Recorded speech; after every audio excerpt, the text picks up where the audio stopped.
mattered to me, I could feel pain, for instance. Per esempio, If anyone had se struck qualcuno mi me, avesse it would have colpito, hurt mi me. avrebbe fatto male. It was the same Era morally. lo stesso If moralmente. anything very Se fosse pathetic accaduto happened, qualcosa di molto I should have patetico, felt pity avrei just provato as I pietà used to proprio do come in facevo old un days tempo when quando there were c'erano things cose in nella life vita that che did mi matter to interravano. me. I had Avevo felt provato pity pietà that quella evening. sera. I should have Avrei certainly certamente helped the aiutato un child. bambino. Why then Perché had I not allora helped the non avevo little aiutato girl? la bambina. because of an idea that occurred to me at the time. When she was calling and pulling at me, a question suddenly arose before me and I could not settle it. The question was an idle one, but I was vexed. I was vexed at the reflection that if I were going to make an end of myself that night, nothing in life ought to have mattered to me.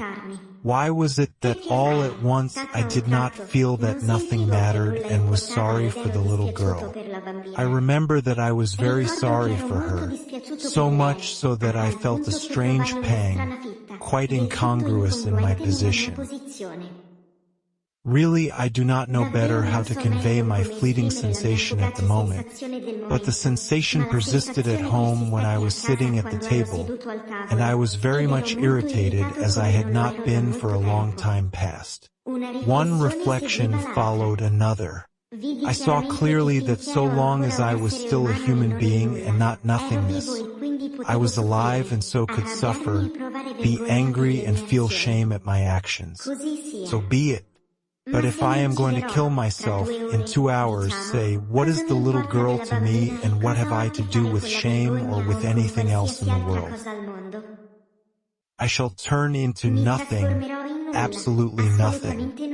And can it really be true that the consciousness that I shall completely cease to exist immediately, and so everything else will cease to exist, does not in the least affect my feeling of pity for the child nor the feeling of shame after a contemptible action?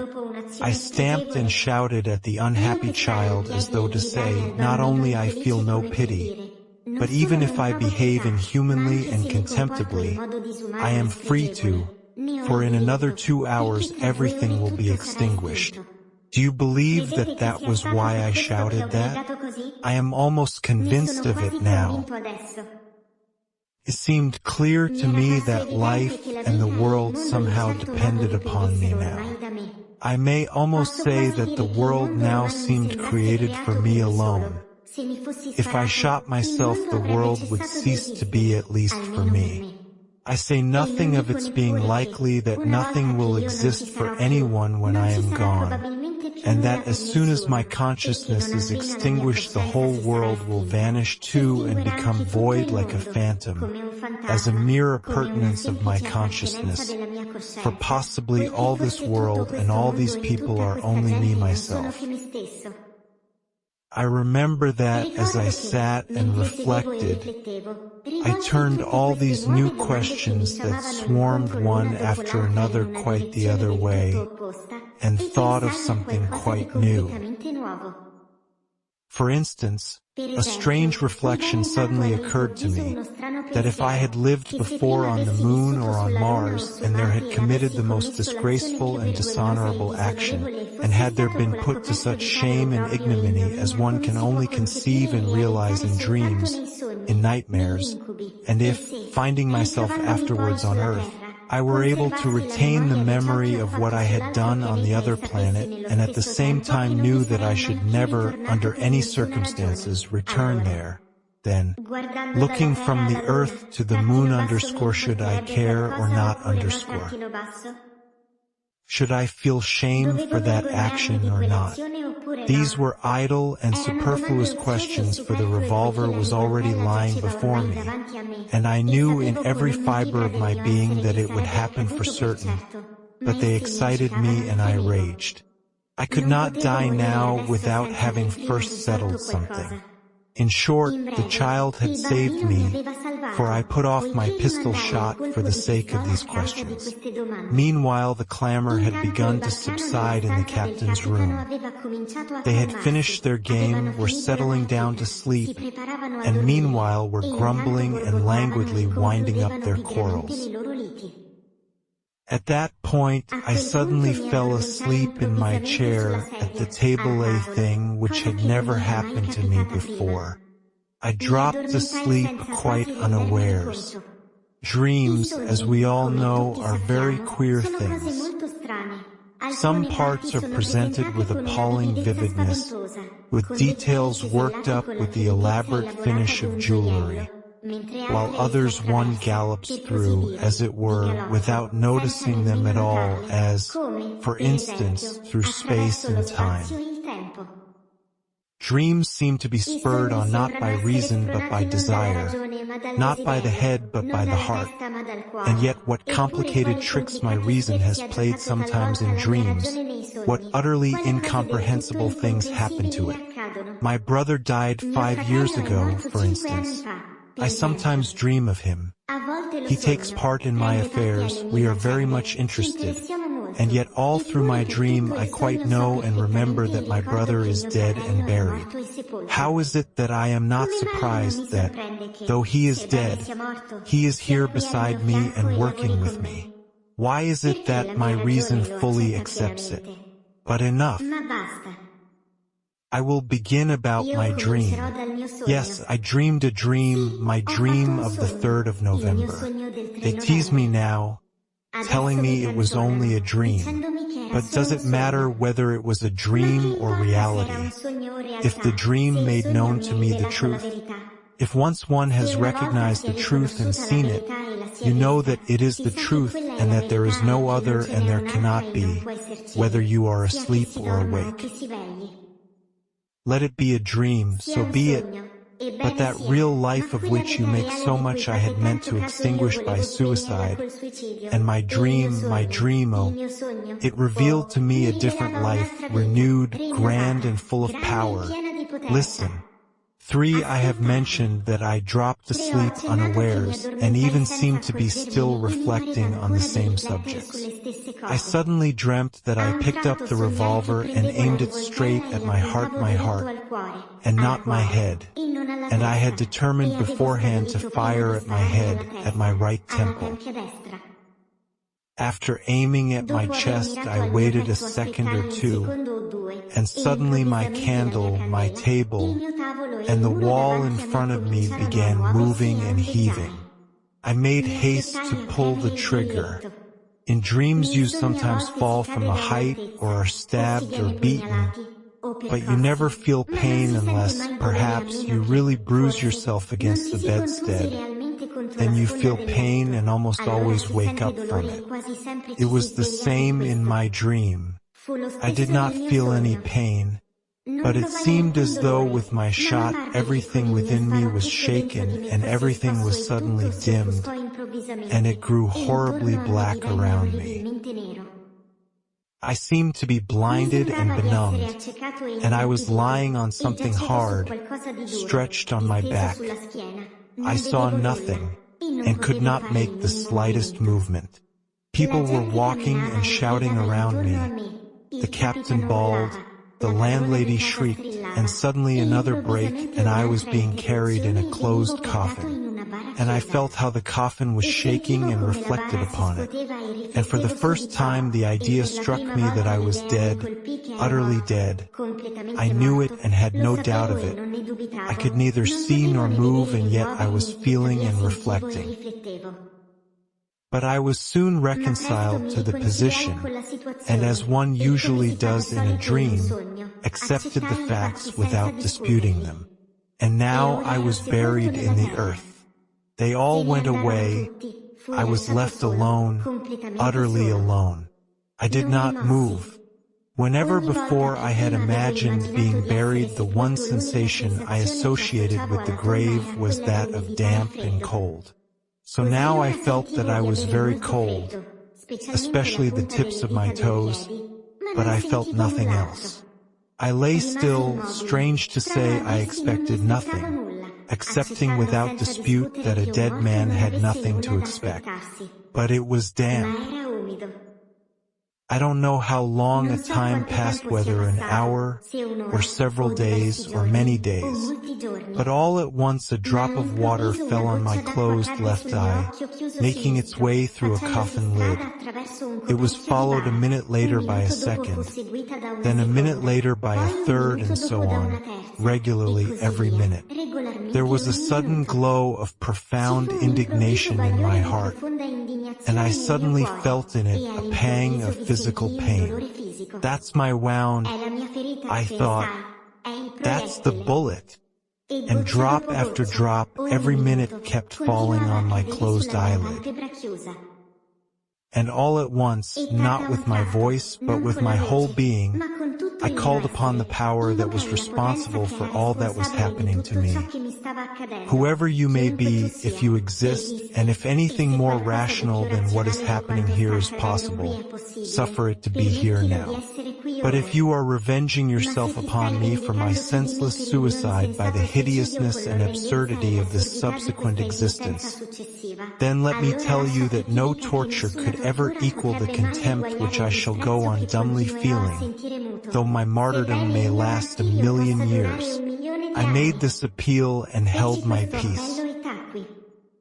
There was a full minute of unbroken silence, and again another drop fell. But I knew with infinite, unshakable certainty that everything would change immediately. And behold, my grave suddenly was rent asunder. That is, I don't know whether it was opened or dug up, but I was caught up by some dark and unknown being, and we found ourselves in space. I suddenly regained my sight. It was the dead of night, and never had there been such darkness. We were flying through space far away from the earth. I did not question the being who was taking me. I was proud and waited. I assured myself that I was not afraid, and was thrilled with ecstasy at the thought that I was not afraid. I do not know how long we were flying, I cannot imagine. It happened as it always does in dreams when you skip over space and time, and the laws of thought and existence, and only pause upon the points for which the heart yearns. I remember that I suddenly saw in the darkness a star. Is that serious? I asked impulsively, though I had not meant to ask any questions. No, that is the star you saw between the clouds when you were coming home. The being who was carrying me replied. I knew that it had something like a human face. Strange to say, I did not like that being. In fact, I felt an intense aversion for it. I had expected complete non-existence, and that was why I had put a bullet through my heart. And here I was in the hands of a creature not human, of course, but yet living, existing. And so there is life beyond the grave. I thought with the strange frivolity one has in dreams, but in its inmost depth my heart remained unchanged. And if I have got to exist again, I thought, and live once more under the control of some irresistible power, I won't be vanquished and humiliated. You know that I am afraid of you and despise me for that, I said suddenly to my companion, unable to refrain from the humiliating question which implied a confession, and feeling my humiliation stab my heart as with a pin. He did not answer my question, but all at once I felt that he was not even despising me, but was laughing at me and had no compassion for me, and that our journey had an unknown and mysterious object that concerned me only. Fear was growing in my heart. Something was mutely and painfully communicated to me from my silent companion, and permeated my whole being. We were flying through dark, unknown space. I had for some time lost sight of the constellations familiar to my eyes. I knew that there were stars in the heavenly spaces, the light of which took thousands or millions of years to reach the earth. Perhaps we were already flying through those spaces. I expected something with a terrible anguish that tortured my heart. And suddenly I was thrilled by a familiar feeling that stirred me to the depths. I suddenly caught sight of our sun. I knew that it could not be underscore our underscore sun, that gave life to underscore our underscore earth, and that we were an infinite distance from our sun, but for some reason I knew in my whole being that it was a sun exactly like ours, a duplicate of it. A sweet, thrilling feeling resounded with ecstasy in my heart. The kindred power of the same light which had given me light stirred an echo in my heart and awakened it. and I had a sensation of life, the old life of the past for the first time since I had been in the grave. But if that is the sun, if that is exactly the same as our sun, I cried, where is the earth? And my companion pointed to a star twinkling in the distance with an emerald light. We were flying straight towards it. And are such repetitions possible in the universe? Can that be the law of nature? And if that is an earth there, can it be just the same earth as ours? Just the same, as poor, as unhappy, but precious and beloved forever, arousing in the most ungrateful of her children the same poignant love for her that we feel for our earth. I cried out, shaken by irresistible, ecstatic love for the old familiar earth which I had left. The image of the poor child whom I had repulsed flashed through my mind. You shall see it all, answered my companion, and there was a note of sorrow in his voice. But we were rapidly approaching the planet. It was growing before my eyes. I could already distinguish the ocean, the outline of Europe, and suddenly a feeling of a great and holy jealousy glowed in my heart. How can it be repeated, and what for? I love and can love only that earth which I have left, stained with my blood, when, in my ingratitude, I quenched my life with a bullet in my heart. But I have never ceased to love that earth, and perhaps on the very night I parted from it I loved it more than ever. Is there suffering upon this new earth? On our earth we can only love with suffering and through suffering. We cannot love otherwise, and we know of no other sort of love. I want suffering in order to love.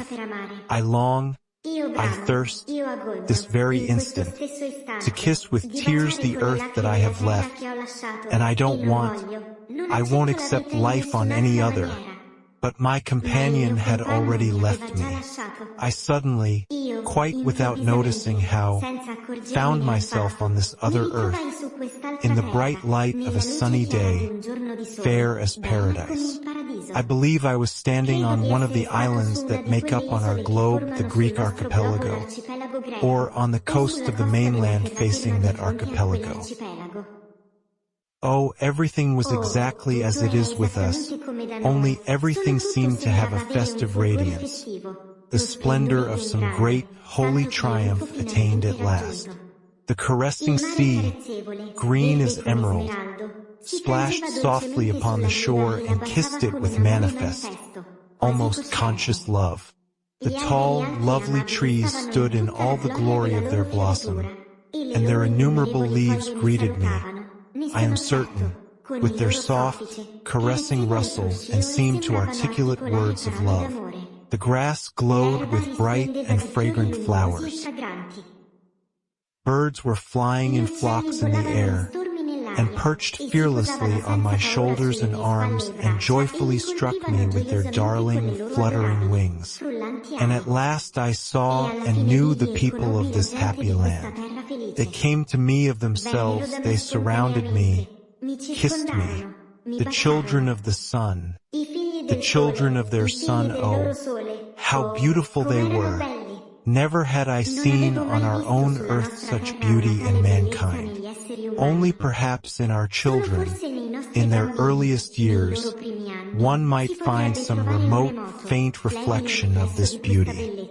The eyes of these happy people shone with a clear brightness. Their faces were radiant with the light of reason and fullness of a serenity that comes of perfect understanding. But those faces were gay. In their words and voices there was a note of childlike joy. Oh, from the first moment, from the first glance at them, I understood it all. It was the earth untarnished by the fall. On it lived people who had not sinned. They lived just in such a paradise as that in which, according to all the legends of mankind, our first parents lived before they sinned. The only difference was that all this earth was the same paradise. These people, laughing joyfully, thronged round me and caressed me. They took me home with them, and each of them tried to reassure me. Oh, they asked me no questions, but they seemed, I fancied, to know everything without asking, and they wanted to make haste and smooth away the signs of suffering from my face. And do you know what? Well, granted that it was only a dream, yet the sensation of the love of those innocent and beautiful people has remained with me forever, and I feel as though their love is still flowing out to me from over there. I have seen them myself, have known them and been convinced. I loved them, I suffered for them afterwards. Oh, I understood at once, even at the time, that in many things I could not understand them at all. As an up-to-date Russian progressive and contemptible Petersburger, it struck me as inexplicable that, knowing so much, they had, for instance, no science like ours. But I soon realized that their knowledge was gained and fostered by intuitions different from those of us on Earth, and that their aspirations, too, were quite different. They desired nothing and were at peace. They did not aspire to knowledge of life as we aspire to understand it, because their lives were full. But their knowledge was higher and deeper than ours. For our science seeks to explain what life is, aspires to understand it in order to teach others how to live, while they without science knew how to live. And that I understood, but I could not understand their knowledge. They showed me their trees, and I could not understand the intense love with which they looked at them. It was as though they were talking with creatures like themselves. And perhaps I shall not be mistaken if I say that they conversed with them. Yes, they had found their language, and I am convinced that the trees understood them. They looked at all nature like that, at the animals who lived in peace with them and did not attack them, but loved them, conquered by their love. They pointed to the stars and told me something about them which I could not understand, but I am convinced that they were somehow in touch with the stars, not only in thought, but by some living channel.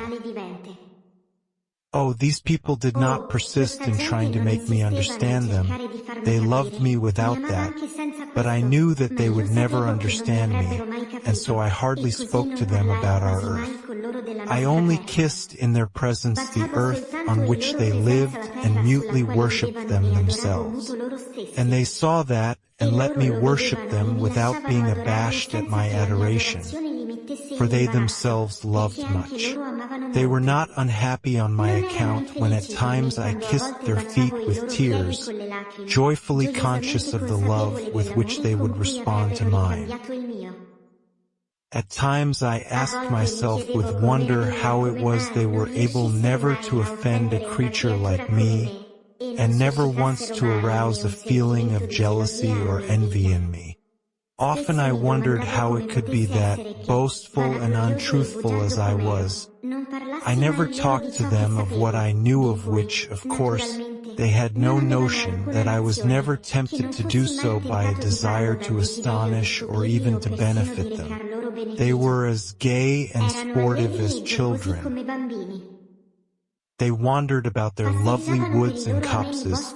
They sang their lovely songs. Their fare was like the fruits of their trees, the honey from their woods, and the milk of the animals who loved them. The work they did for food and raiment was brief and not laborious. They loved and begot children, but I never noticed in them the impulse of that cruel sensuality which overcomes almost every man on this earth, all and each, and is the source of almost every sin of mankind on earth. They rejoiced at the arrival of children as new beings to share their happiness. There was no quarreling, no jealousy among them, and they did not even know what the words meant. Their children were the children of all, for they all made up one family. There was scarcely any illness among them, though there was death. But their old people died peacefully, as though falling asleep, giving blessings and smiles to those who surrounded them to take their last farewell with bright and loving smiles. I never saw grief or tears on those occasions, but only love, which reached the point of ecstasy, but a calm ecstasy, made perfect and contemplative. One might think that they were still in contact with the departed after death, and that their earthly union was not cut short by death. They scarcely understood me when I questioned them about immortality, but evidently they were so convinced of it without reasoning that it was not for them a question at all. They had no temples, but they had a real living and uninterrupted sense of oneness with the whole of the universe. They had no creed, but they had a certain knowledge that when their earthly joy had reached the limits of earthly nature, then there would come for them, for the living and for the dead, a still greater fullness of contact with the whole of the universe. They looked forward to that moment with joy, but without haste, not pining for it, but seeming to have a foretaste of it in their hearts, of which they talked to one another. In the evening before going to sleep, they liked singing in musical and harmonious chorus. In those songs they expressed all the sensations that the parting day had given them, sang its glories and took leave of it. They sang the praises of nature, of the sea, of the woods. They liked making songs about one another and praised each other like children. They were the simplest songs, but they sprang from their hearts and went to one's heart. And not only in their songs, but in all their lives, they seemed to do nothing but admire one another. It was like being in love with each other, but an all-embracing, universal feeling. Some of their songs, solemn and rapturous, I scarcely understood at all. Though I understood the words, I could never fathom their full significance. It remained, as it were, beyond the grasp of my mind, yet my heart unconsciously absorbed it more and more.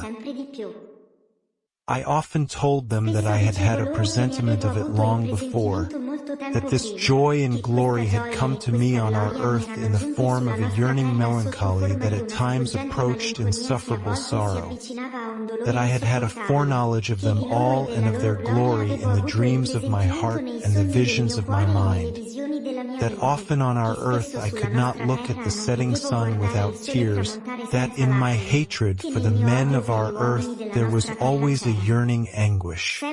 Why could I not hate them without loving them? Why could I not help forgiving them? And in my love for them there was a yearning grief. Why could I not love them without hating them? They listened to me, and I saw they could not conceive what I was saying, but I did not regret that I had spoken to them of it. I knew that they understood the intensity of my yearning anguish over those whom I had left. But when they looked at me with their sweet eyes full of love, when I felt that in their presence my heart, too, became as innocent and just as theirs, the feeling of the fullness of life took my breath away, and I worshipped them in silence. Oh, everyone laughs in my face now, and assures me that one cannot dream of such details as I am telling now, that I only dreamed or felt one sensation that arose in my heart in delirium and made up the details myself when I woke up. And when I told them that perhaps it really was so, my God, how they shouted with laughter in my face, and what mirth I caused.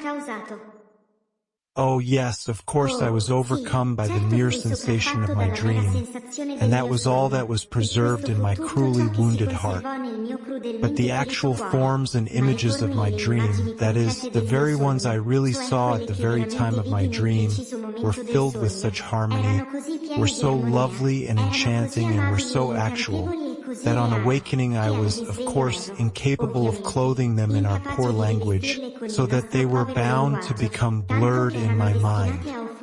And so perhaps I really was forced, afterwards, to make up the details, and so of course to distort them in my passionate desire to convey some at least of them as quickly as I could. But on the other hand, how can I help believing that it was all true? It was perhaps 1,000 times brighter, happier, and more joyful than I describe it. Granted that I dreamed it, yet it must have been real. You know, I will tell you a secret.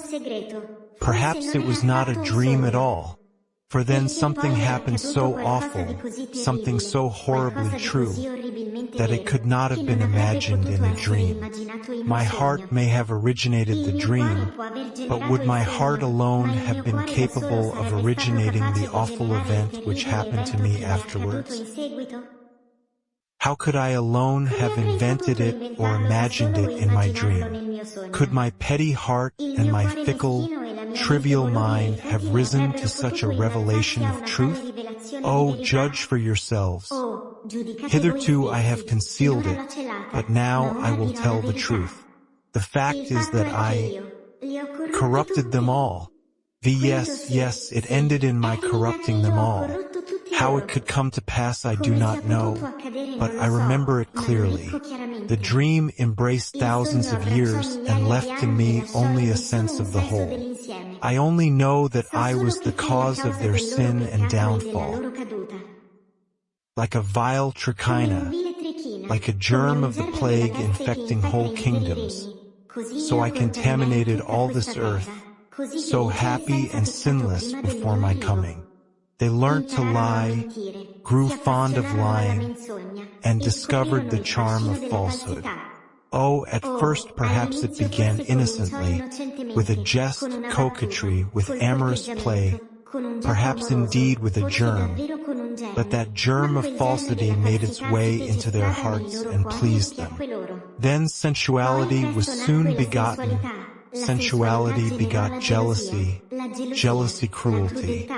Oh, I don't know, I don't remember, but soon, very soon the first blood was shed. They marveled and were horrified, and began to be split up and divided. They formed into unions, but it was against one another. Reproaches, upbraidings followed. They came to know shame, and shame brought them to virtue. The conception of honor sprang up, and every union began waving its flags. They began torturing animals, and the animals withdrew from them into the forests and became hostile to them. They began to struggle for separation, for isolation, for individuality, for mine and thine. They began to talk in different languages. They became acquainted with sorrow and loved sorrow. They thirsted for suffering, and said that truth could only be attained through suffering. Then science appeared. As they became wicked, they began talking of brotherhood and humanitarianism, and understood those ideas. As they became criminal, they invented justice and drew up whole legal codes in order to observe it, and to ensure their being kept, set up a guillotine. They hardly remembered what they had lost, in fact refused to believe that they had ever been happy and innocent. They even laughed at the possibility of this happiness in the past, and called it a dream. They could not even imagine it in definite form and shape, but strange and wonderful to relate, though they lost all faith in their past happiness and called it a legend. They so longed to be happy and innocent once more that they succumbed to this desire like children, made an idol of it, set up temples and worshipped their own idea, their own desire, though at the same time they fully believed that it was unattainable and could not be realized. Yet they bowed down to it and adored it with tears. Nevertheless, if it could have happened that they had returned to the innocent and happy condition which they had lost, and if someone had shown it to them again and had asked them whether they wanted to go back to it, they would certainly have refused. They answered me, We may be deceitful, wicked, and unjust. We understand and weep over it. We grieve over it. We torment and punish ourselves more perhaps than that merciful judge who will judge us and whose name we know not. But we have science, and by means of it we shall find the truth and we shall arrive at it consciously. Knowledge is higher than feeling. The consciousness of life is higher than life. Science will give us wisdom. Wisdom will reveal the laws, and the knowledge of the laws of happiness is higher than happiness. That is what they said.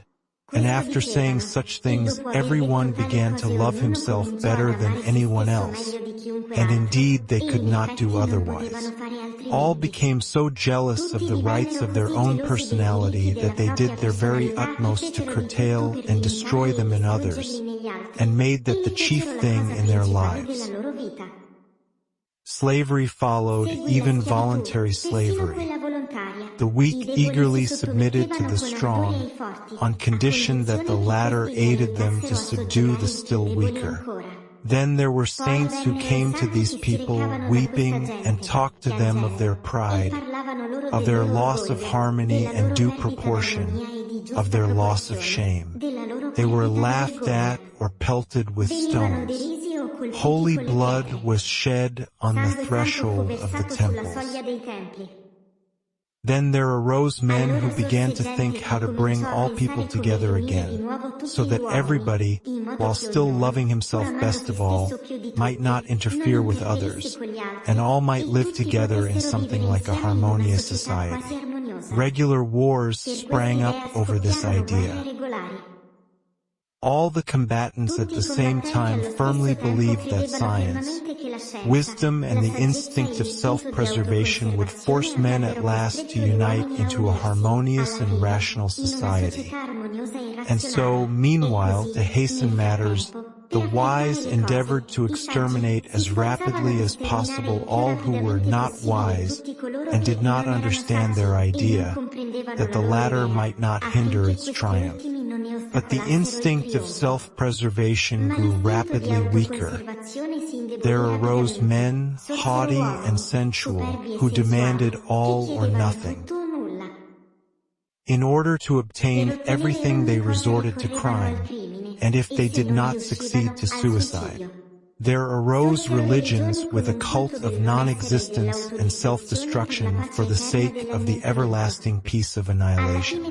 At last these people grew weary of their meaningless toil, and signs of suffering came into their faces, and then they proclaimed that suffering was a beauty, for in suffering alone was their meaning. They glorified suffering in their songs. I moved about among them, wringing my hands and weeping over them, but I loved them perhaps more than in old days when there was no suffering in their faces and when they were innocent and so lovely. I loved the earth they had polluted even more than when it had been a paradise, if only because sorrow had come to it. Alas!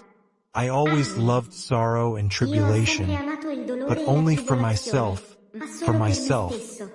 but I wept over them, pitying them. I stretched out my hands to them in despair, blaming, cursing, and despising myself. I told them that all this was my doing, mine alone, that it was I had brought them corruption, contamination, and falsity. I besought them to crucify me. I taught them how to make a cross. I could not kill myself, I had not the strength, but I wanted to suffer at their hands. I yearned for suffering. I longed that my blood should be drained to the last drop in these agonies. But they only laughed at me, and began at last to look upon me as crazy. They justified me, they declared that they had only got what they wanted themselves, and that all that now was could not have been otherwise. At last they declared to me that I was becoming dangerous, and that they should lock me up in a madhouse if I did not hold my tongue. Then such grief took possession of my soul that my heart was wrung, and I felt as though I were dying. And then, Then I awoke. Poi mi svegliai. Asterisk, asterisk, asterisk, asterisk, asterisk, it was morning. That is, it was not yet daylight, but about 6 o'clock. I woke up in the same armchair. My candle had burnt out. Everyone was asleep in the captain's room, and there was a stillness all round, rare in our flat. First of all, I leapt up in great amazement.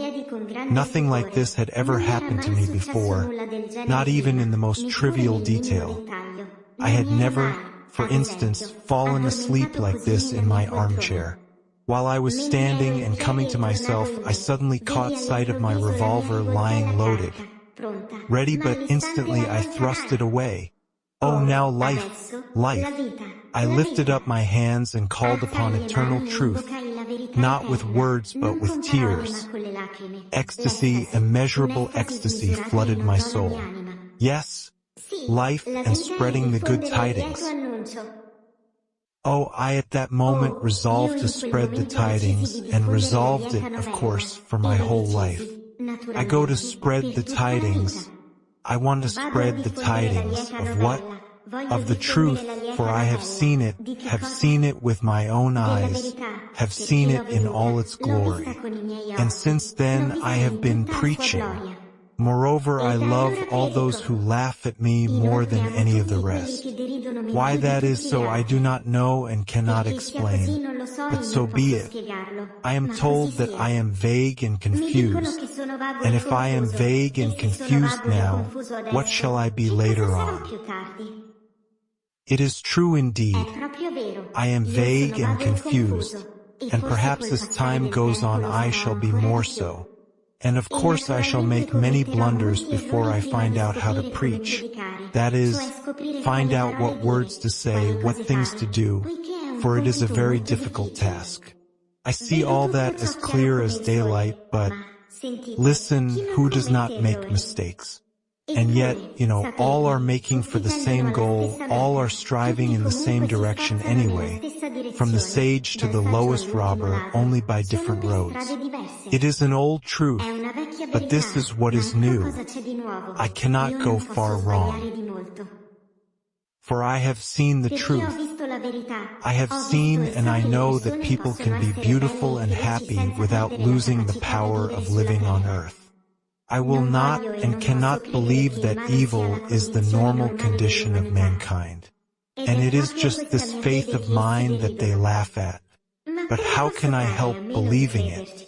I have seen the truth. It is not as though I had invented it with my mind. I have seen it, and underscore the living image underscore of it has filled my soul forever. I have seen it in such full perfection that I cannot believe that it is impossible for people to have it. And so how can I go wrong? I shall make some slips, no doubt, and shall perhaps talk in second-hand language, but not for long. The living image of what I saw will always be with me and will always correct and guide me. Oh, I am full of courage and freshness, and I will go on and on if it were for 1,000 years. Do you know, at first I meant to conceal the fact that I corrupted them, but that was a mistake, that was my first mistake. But truth whispered to me that I was lying and preserved me and corrected me. But how establish paradise I don't know, because I do not know how to put it into words. After my dream, I lost command of words. All the chief words, anyway, the most necessary ones. But never mind, I shall go and I shall keep talking. I won't leave off.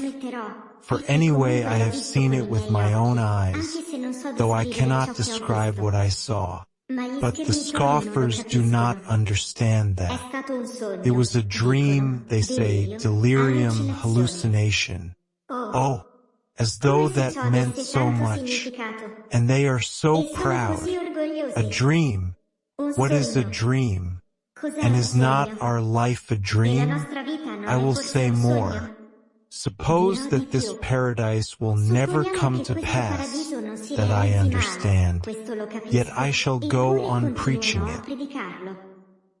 And yet how simple it Eppure is. com'è semplice. In one In un day, giorno, underscoring tratti 1 una hour, bassa underscore linea, everything tutto could be potrebbe arranged essere at once. sistemato subito. The chief thing is La to cosa love others principale è like amare gli yourself. altri come se stessi. That's the great Questa è thing, la cosa and that's grande. everything. Ed è tutto. Nothing Non else is occorre wanted. You will nient'altro. find out at Scoprirete once subito how come to arrange it sistemare all. ogni cosa. And yet it's an old Eppure è una truth vecchia which has been verità che è told stata and detta e retold a ridetta billion miliardi di times, volte, ma but it non è has not entrata a far formed parte part delle of our nostre vite. lives. The consciousness of life is higher than life. The knowledge of the laws of happiness is higher than happiness. That is what one must contend against. And I shall.